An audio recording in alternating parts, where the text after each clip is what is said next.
Hi, I'm Chef Hurtubise here at Coastal Alabama College, and today I'm in Fundamentals of Baking, one of the first classes today, and we're going over equipment. They just finished the scavenger hunt, and now we're going to go over the equipment that I asked them to get. So we're going to start off first with these two. Okay? Focus down. So we've got two brushes, right? What is this? That would be a pastry brush. This is a pastry brush. What do we use it for? Pastries. We use it to baste pastries. Put grease Okay. or oil on it. We use this for egg washes, water washes.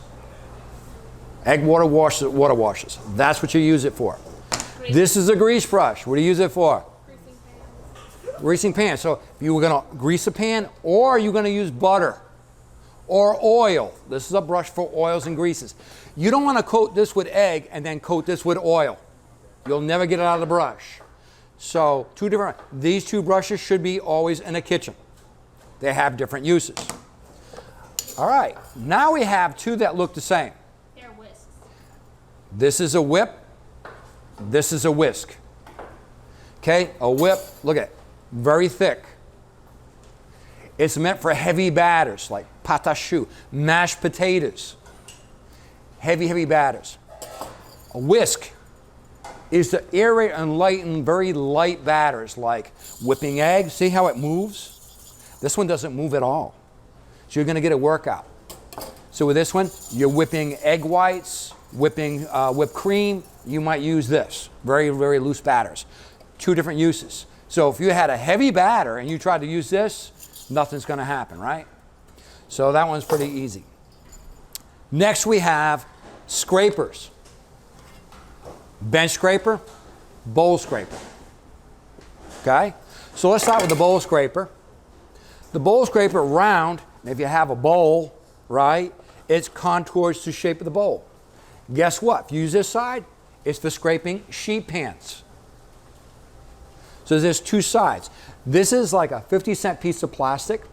It will save you waste. When you scrape your bowl, you might get another muffin or another cookie.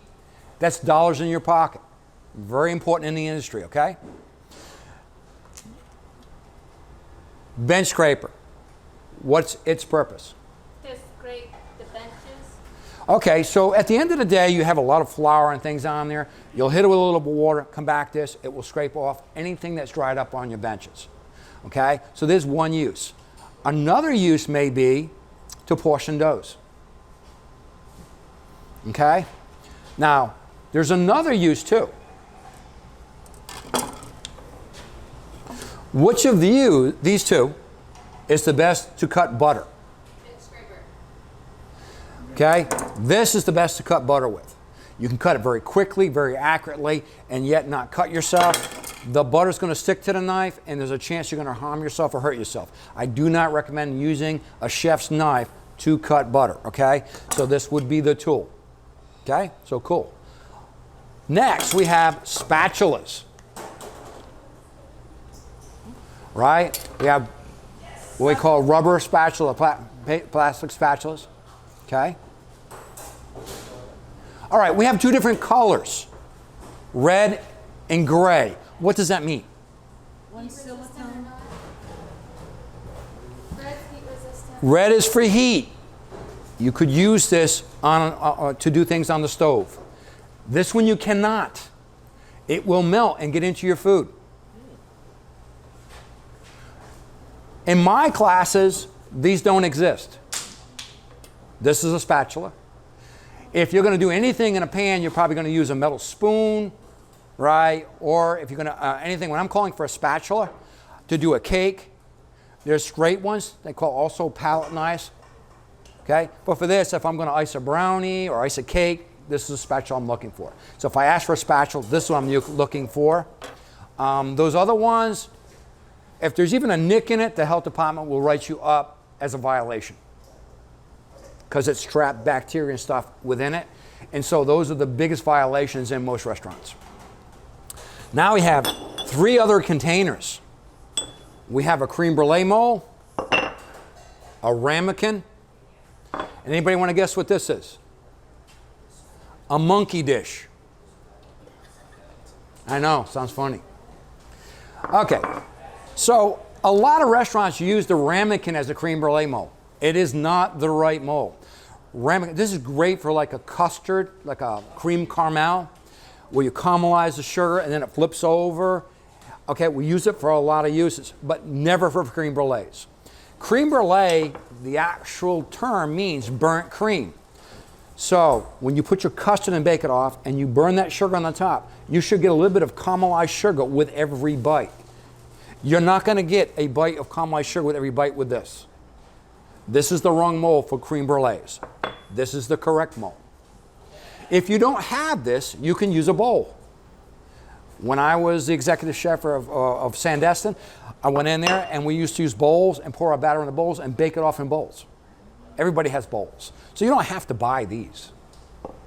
Monkey dish, usually if you're going to have a side serving of vegetables, or if they want to put a little sauce on the side, they'll send it out in a monkey dish at most restaurants. All right, pans. This is a hotel pan. So if I ask for a hotel pan, I'm looking for this. It's about 2 inches tall. It has bevel sides on it. And it has different names. You can buy, they call this a hotel pan, or they call it a 200 pan. If they ask you for a 400 pan, what does that mean? 4 inches each. A 600 pan, 6 inches each. 800 pan, 800. And then you got all kinds of other pans. I'll have a half pan, third pan, eighth pan. They have different types of pans. But for the most part, when I'm calling for a hotel pan, this is what I'm looking for. Now, this one looks like a hotel pan, but it has straight sides and it's shiny. This is for chafers that they put in buffets. If you look, it's got the little, and your steam tables. No, this will go into a steam table. This is for chafer inserts. And then you drop your water in here and put your hotel pan here and your food goes in here. So nobody picked that today, but this is for chafing dishes. All right, next we have your typical sheet pan that you have. And I asked everybody for a cake extender. Now if you look, if I put it this way here, it doesn't work right. Say there's little notches in each egg, so it will lock right into the corners. So instead of baking maybe a 1-inch sheet cake, if you want to bake a 2-inch sheet cake, it gives you that ability. So they call this a cake extender. You can also have a half one. We have also. No, this is the only height that I know of. But you can buy them halves or wholes, or typically what they have cake extenders in. All right, next important one. And this is very simple. This is for all my class. We have paper towels. We have oven. An oven, what do you want to call it? Oven towel. Oven towel. And then we have Kitchen towel. kitchen towel, side towel. Okay? All right, so what's the purpose of this? Dry things off, dry plates. Never dry plates off. Clean your surface. Never clean surfaces with this. Wipe out next step. Whenever you have fatty things, like around a fryer, if it's greasy, you're hitting the degreaser, you might need this. If you have chocolate, it's really hard to clean up, you're going to use this to clean chocolate. What I actually do is moisten it, put it in the microwave, warm it up maybe for about 15, 20 seconds, and then it'll take the chocolate right off of the surface. So anything fatty, I would use this. For all the rest of the cleanup, we use this. You're going to clean your benches, hit it with a sanitizer, wipe it off. Okay? Then we throw it away, and then we're not cross-contaminating. So that's why when you do dishes and you're wiping, if you got bacteria on there, then you're wiping it on every dish that you have in the house. So we don't recommend that. This, for getting things out of the ovens. It's twice as thick as this. It's meant to pull pans out of the oven, or if you're working around the stoves and you're working with the pots and you're going to hang on to the handles, this is what you use. And if you use this for the handles, it's fine too. But this is the preferred one that you're not going to burn yourself. Whatever you do, you don't want to get these wet and try to work with something hot, because the heat will radiate right through it, right in your hands. Okay? So This is what we use for cleanup. We shouldn't be going through a lot of these. We shouldn't be. This we keep up there so that if you need them to get things out of the oven. Always use 2 of these. Don't grab things out of the oven with 1 of these. If you do, you're going to have problems like this the rest of your life, okay? I've done it when I was in the industry. Now I have a problem with that arm. So 2 hands, 2 pot holders, or 2 mitts, these here, and you're good. All right, some other things that we did today, or equipment that I had my class get was this. They call this a Banantone. I dust this with rice flour, and then I will put a bread dough in it, like a boulé, and I'm going to have the seams on the top. It'll proof. It's a proofing basket for bread. Once when it's proof, we flip it over onto a sheet pan, and then we bake it off in the oven. So that's what they call a Banantone. This is called a Rousseau. We make what they call Charlotte Russe, which is a classical dessert. And what we do with the Charlotte Russe is we line this with lady fingers, fill it up with Bavarian cream, put a cake on the bottom, put in the refrigerator for about 4 hours, the gelatin will set up, and then we flip it upside down, and the lady fingers will stand up, and then we decorate it with whipped cream on the top. This is also from a classical dessert. It's called a Russe pan.